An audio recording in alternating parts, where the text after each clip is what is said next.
തോൽവിക്ക് പിന്നാലെ സിപിഐയിൽ നേതൃത്വത്തെ അനുകൂലിച്ചും എതിർത്തും പടയൊരുക്കം. സംസ്ഥാന സെക്രട്ടറി ബിനോയ് വിശ്വത്തെ ലക്ഷ്യമിടുന്ന നേതാക്കൾ സ്ഥാനാർത്ഥി നിർണയം പാളിയെന്ന് ചൂണ്ടിക്കാണിക്കുന്നു. വി.ഡി. സതീശന്റെ ഭൂരിപക്ഷം കുറയ്ക്കാൻ കഴിഞ്ഞത് സ്ഥാനാർത്ഥി നിർണയത്തിന്റെ ഗുണമെന്നാണ് ബിനോയ് വിശ്വത്തെ അനുകൂലിക്കുന്നവരുടെ വാദം. അതിനിടെ ഭരണവിരുദ്ധ വികാരമാണ് തോൽവിക്ക് കാരണമെന്ന് കുറ്റപ്പെടുത്തി സിപിഐ മുഖപത്രം ജനയുഗം എഡിറ്റോറിയൽ എഴുതി. വിവരങ്ങളുമായി റഹീസ് റഷീദാണ് ചേരുന്നത്. റഹീസ്, സിപിഐക്കാണെങ്കിലും വലിയ തിരിച്ചടി തന്നെയാണ്. അതിന്റെ കാരണം അന്വേഷിക്കുമ്പോൾ നേതൃത്വത്തിന് തന്നെ പഴികേൽക്കുകയാണോ? ബിനോയ് വിശ്വത്തിന്റെ നേതൃത്വവുമായി ബന്ധപ്പെട്ട് എന്തൊക്കെ വിമർശനങ്ങളാണ് ഉയരുന്നത്? ഒപ്പം ഗുണകരമായ കാര്യങ്ങളെന്നും അനുകൂലികൾ പറയുന്നുണ്ട്. ഒരു ഭരണവിരുദ്ധ വികാരം, അതിനെക്കുറിച്ച് സിപിഐ ഇപ്പോൾ എന്താണ് പറയുന്നത്?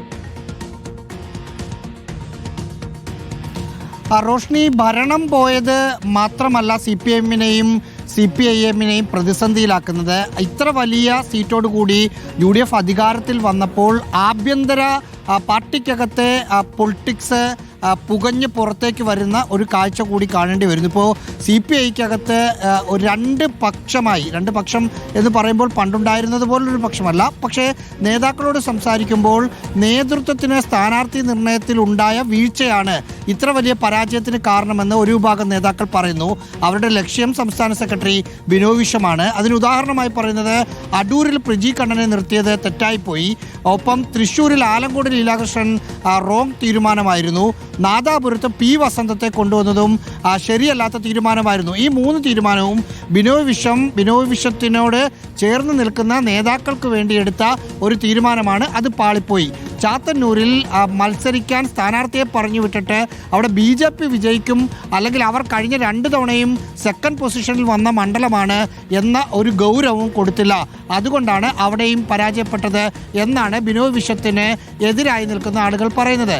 പക്ഷേ ബിനോയ് വിശ്വത്തെ അനുകൂലിക്കുന്ന ആളുകൾ പറയുന്നത് സ്ഥാനാർത്ഥി നിർണയം എന്നത് ജില്ലാ കമ്മിറ്റികൾ നൽകിയ ലിസ്റ്റിൽ നിന്നാണ് സ്ഥാനാർത്ഥികളെ നിർത്തിയത്. ഉദാഹരണത്തിന് ഇപ്പോൾ പറവൂരിൽ V.D. സതീശൻ കഴിഞ്ഞ തവണത്തെ ഭൂരിപക്ഷം ഈ തരംഗത്തിലും നേടാൻ കഴിഞ്ഞില്ല. 700 വോട്ടിന് എത്ര കുറവുണ്ട്. അത് സ്ഥാനാർത്ഥി നിർണയത്തിന്റെ മെച്ചമാണ്, കോട്ടമല്ല.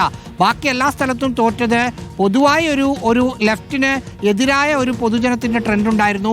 ആ ട്രെൻഡ് കൊണ്ട് മാത്രം തോറ്റതാണ്. ഇതിനു മുമ്പ് വെളിയം ഭാർഗവൻ പാർട്ടി സെക്രട്ടറി ആയിരുന്ന സമയത്ത് 7 സീറ്റിലേക്ക് താഴ്ന്നു വന്ന കഥയൊക്കെ പറഞ്ഞിട്ടാണ് ബിനോയ് വിശ്വത്തിന് ഒപ്പമുള്ളവർ പരിചയം തീർക്കുന്നത്.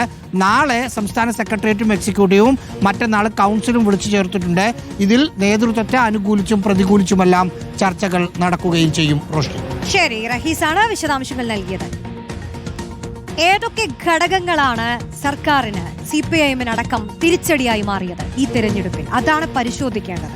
അതിശക്തമായ ഭരണവിരുദ്ധ വികാരവും ഒപ്പം CPIM-ന്റെ സംഘടനാ രംഗത്തു വന്ന ഗുരുതര വീഴ്ചയും കനത്ത തിരിച്ചടിക്ക് കാരണമായി.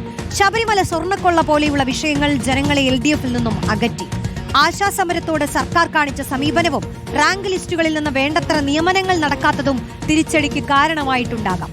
സംസ്ഥാനത്തെ ആരോഗ്യ മേഖലയിലുണ്ടായ ഗുരുതര വീഴ്ചകൾ കൈകാര്യം ചെയ്യുന്ന കാര്യത്തിലുണ്ടായ പിശക് തിരിച്ചടിയുടെ വ്യാപ്തി കൂട്ടി. മുഖ്യമന്ത്രി പിണറായി വിജയനിൽ മാത്രം കേന്ദ്രീകരിച്ചു നടന്ന ഭരണവും പാർട്ടിയിൽ പിണറായി വിജയന്റെ ഏകാധിപത്യവും പരമ്പരാഗത ഇടതുവോട്ടുകൾ പോലും LDF-ൽ നിന്ന് അകറ്റി. TV പ്രസാദ് ചേരുന്നു. പ്രസാദ്, കാരണങ്ങൾ ഓരോന്നും അക്കമിട്ട് നിരത്തി പരിശോധിക്കേണ്ട സമയമാണ്. ഇപ്പറഞ്ഞതൊക്കെയും LDF-ന് തിരിച്ചടിയായെന്നാണോ മനസ്സിലാക്കുന്നത്? ഒരു വ്യക്തി കേന്ദ്രീകൃതമായിട്ടുള്ള പാർട്ടിയുടെ മുന്നോട്ട് പോക്ക്, അതിനെതിരെ പാർട്ടിയിൽക്കുള്ളിൽ നിന്ന് തന്നെ സ്വരങ്ങൾ ഉയർന്നു തുടങ്ങുന്ന സമയമാണ്. സർക്കാരിനെ പോലും അത് വലിയ രീതിയിൽ ബാധിച്ചിട്ടുണ്ടെന്നാണോ വിലയിരുത്തലുകൾ ഉള്ളത്? പല കാരണങ്ങളും തിരിച്ചടിയായിട്ടുണ്ടല്ലേ? എണ്ണി ഓരോന്നും എടുത്തു പറയേണ്ട സാഹചര്യമാണോ? ഉറപ്പായും റോഷ്നി, ഗുരുതരമായ പ്രതിസന്ധിയെ CPIM-ഉം LDF-ഉം അഭിമുഖീകരിക്കുന്നു എന്നുള്ളതാണ്. നമുക്കറിയാവുന്നതുപോലെ നിരവധിയായ വിഷയങ്ങൾ ഈ 10 വർഷത്തിനിടയിൽ ഉണ്ടായിട്ടുണ്ടെങ്കിൽ പോലും സമീപകാലത്തുണ്ടായ പല വിഷയങ്ങളുമാണ് ഇങ്ങനെ ആളുകളിൽ നിന്ന് മുന്നണിയെയും പാർട്ടിയെയും പിറകോട്ടടിപ്പിച്ചത് എന്നതാണ്. അതായത് പയ്യന്നൂരിൽ സർവശക്തനായ ഒരു CPIM-ന്റെ നേതാവ് സ്ഥാനാർത്ഥിയായി നിൽക്കുന്നു. പാർട്ടിയുടെ എല്ലാ സംവിധാനങ്ങളും ഉപയോഗിച്ച് അവിടെ പ്രചരണം നടത്തുന്നു. അതിനെതിരായി പാർട്ടിയിൽ നിന്ന് പുറത്തുപോയ ഒരു വിമതൻ V. കുഞ്ഞികൃഷ്ണൻ അവിടെ സാധാരണ പ്രചരണങ്ങൾ നടത്തി.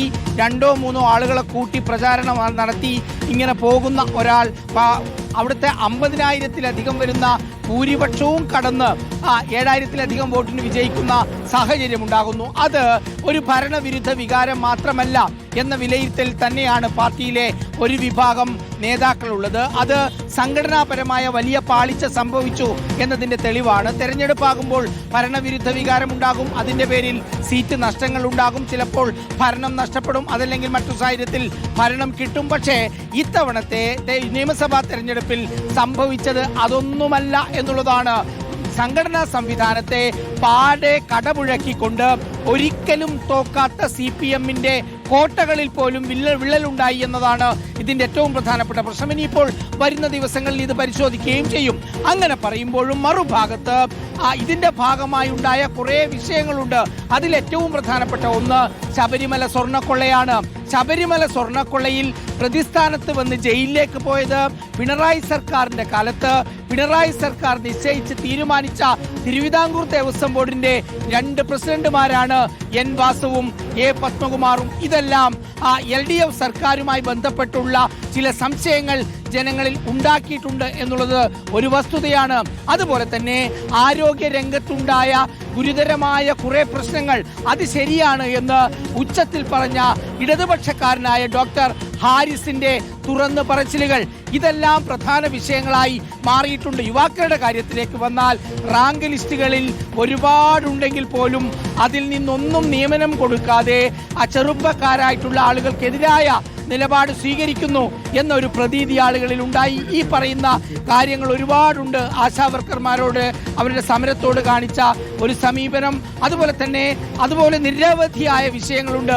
ഇതെല്ലാം ഓരോന്നും ഈ ശക്തമായ തിരിച്ചടിക്ക് കാരണമായി എന്ന് തന്നെയാണ്.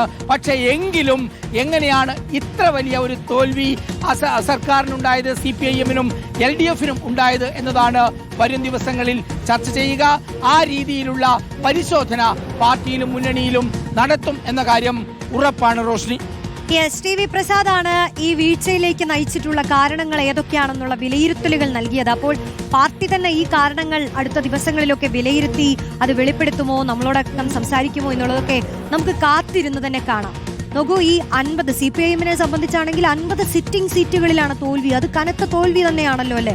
മന്ത്രിമാരടക്കം അങ്ങനെ തോറ്റുപോകുന്ന ഒരു അവസ്ഥയാണ് കണ്ടിട്ടുള്ളത്. പലപ്പോഴും മികച്ച രീതിയിൽ പ്രവർത്തനം കാഴ്ചവെച്ചു എന്ന അഭിപ്രായമുള്ള മന്ത്രിമാർക്ക് പോലും വലിയ തോൽവിയാണ് ഉണ്ടായിട്ടുള്ളത്. കനത്ത തോൽവിക്ക് പിന്നാലെ ഇതിനുള്ള വിശകലനങ്ങളിലേക്കൊക്കെ പാർട്ടി കടക്കുമെന്ന് തന്നെയാണ് നമ്മൾ